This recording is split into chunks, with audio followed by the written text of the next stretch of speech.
ఈరోజు ప్రతిపక్ష నాయకుల దగ్గరికి బాధితులు వస్తారు.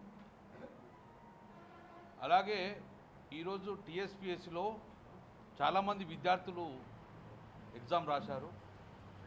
మాకు అన్యాయం జరిగింది, కొంతమందికి లబ్ధి పొందినరు. నిజంగా ట్రాన్స్పరెన్సీగా ఒకవేళ టీఎస్పీఎస్సీ ఎగ్జామ్ జరిగితే మాకు కూడా ఉద్యోగాలు వచ్చేదని చెప్పేసి ప్రతిపక్ష నాయకుల దగ్గరికి అప్రోచ్ అవుతుంది.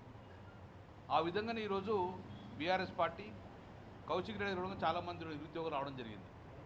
దాన్ని కూలశంకంగా ప్రతిపక్ష బాధ్యతగా ప్రజలకు న్యాయం చేయాలని చెప్పేసి కూలశంగా చర్చిస్తే అందులో క్లియర్గా ఆధారాలతో సహా ఈరోజు కౌశిక్ రెడ్డి బహిర్గతం చేయడం జరిగింది.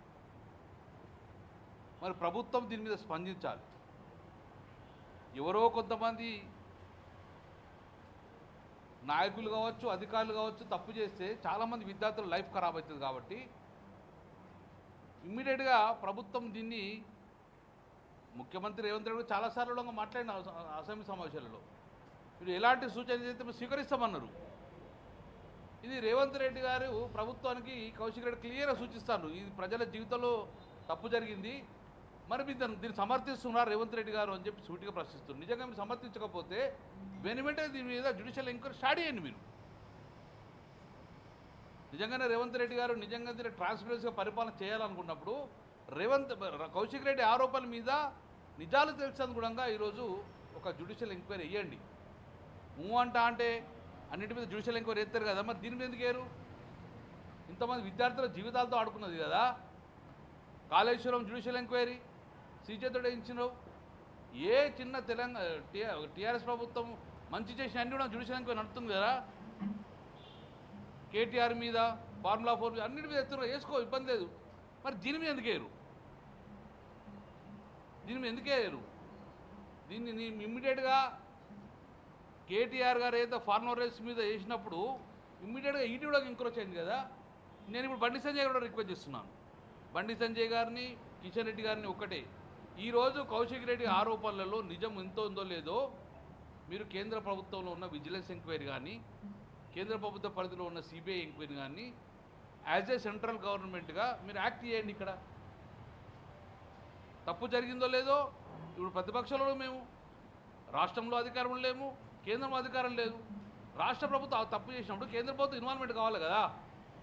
నిన్న మోడీ గారు ఎట్లయితే బుల్డోజర్ పంపిస్తున్న అడుగుల మీద అన్నప్పుడు ఇది కూడా ప్రజల మీద జరిగింది దాడే కదా. కాబట్టి ఈ యొక్క రాష్ట్రంలో మంత్రులుగా ఉన్న కిషన్ రెడ్డి గారు, బండి సంజయ్ గారు వెనువెంటనే దీని మీద స్పందించండి, జ్యుడిషియల్ ఎంక్వైరీ వేయించమని డిమాండ్ చేయండి. లేదా మీ కేంద్ర ప్రభుత్వంలో విజిలెన్స్ ఎంక్వైరీ చేయండి, సెంట్రల్ విజిలెన్స్, లేదా సిబిఐ ఎంక్వైరీ చేసుకొని మీరు బాధితులకు న్యాయం చేయండి. ఎవరు తప్పు చేసినాడో వారిని శిక్షిస్తాను కూడా మీరు ముందుకు రావాలని చెప్పి మా ప్రధానంగా బీఆర్ఎస్ పక్షాన డిమాండ్ చేస్తున్నాం. వీళ్ళే స్వయంగా మార్చి 13, 20, 27, 25 తారీఖున ఉర్దూ మీడియం సంబంధించిన వాళ్ళు 9 మంది ఎగ్జామ్ రాసిర్రు అని చెప్పిండ్రు. మళ్ళా నిన్న ప్రెస్ నోట్ల 15/4/2025 ఈ ప్రెస్ నోట్ల 10 మంది రాసిర్రు అని చెప్పిండు. ఈ ఒక్కరు మళ్ళీ ఎక్కడి నుంచి ఎక్కువ అయినరు? ఇది మొత్తము తెలంగాణ యువతకి మీరు జవాబు చెప్పాల్సిన అవసరం ఉంది. ఇది అఫీషియల్గా వాళ్ళ వెబ్ నోటు మాత్రమే, మేమేం కొత్తగా తయారు చేసింది కాదు. మార్చి 13/4/2025 నాన్న 9 మంది ఉర్దూ ఎగ్జామ్ రాసిరని చెప్పిండ్రు. 15/4/2025 10 మంది రాసిండ్రు అని చెప్పిండ్రు.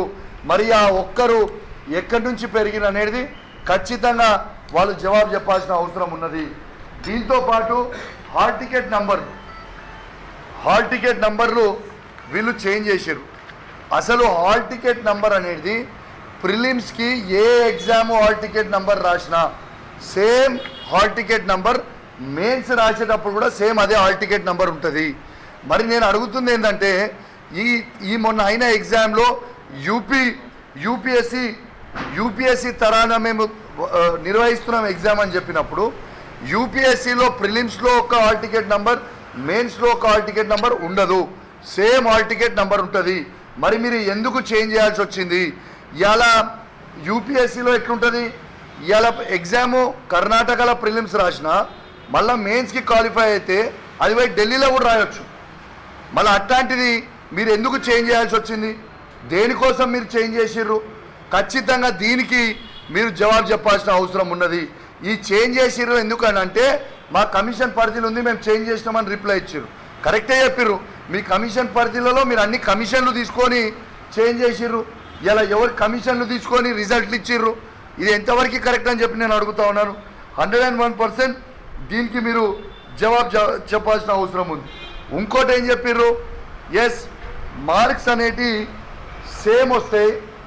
మీరు ఎందుకు ఈ సీరియల్ నెంబర్లో హాల్ టికెట్ ఒకటే సీరియల్ నెంబర్లో సేమ్ మార్క్స్ ఎందుకు 654 మందికి వచ్చినాయి అని నేను అడిగిన.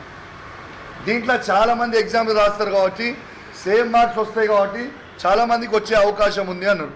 నేను సంతోషిస్తా, కాదు అంటలేను. నేను కూడా ఏమంటున్నా, మార్క్స్ మీరు ఇచ్చినప్పుడు డిఫరెంట్ హాల్ టికెట్ నెంబర్లకి డిఫరెంట్ వస్తే ఓకే. ఒకటే సిరీస్లో హాల్ టికెట్ 470, 471 సిరీస్లో అందరికీ 253 మార్కులు వస్తాయా? ఈ సిరీస్లో అందరికీ హాల్ టికెట్ నెంబర్ 306, 307 ఉన్న వాళ్ళందరికీ 370, 3.5 వస్తాయి. అందరికీ 438, 439 హాల్ టికెట్ నెంబర్ ఉన్న వాళ్ళందరికీ 270.5 సేమ్ వస్తాయి ఎక్కడన్నా?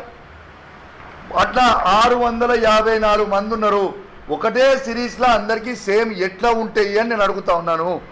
అదేవిధంగా ఆల్టర్నేట్ హాల్ టికెట్ నెంబర్లు 276, 278 ఇదేముండదు, 441 మంది 441 మార్కులు వచ్చినాయి.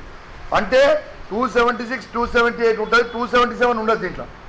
అంటే ఆల్టర్నేటివ్ నంబర్లు ఉన్న వాళ్ళందరికీ 441 మార్కులు 702 మందికి వచ్చినాయి సేమ్ మార్క్స్.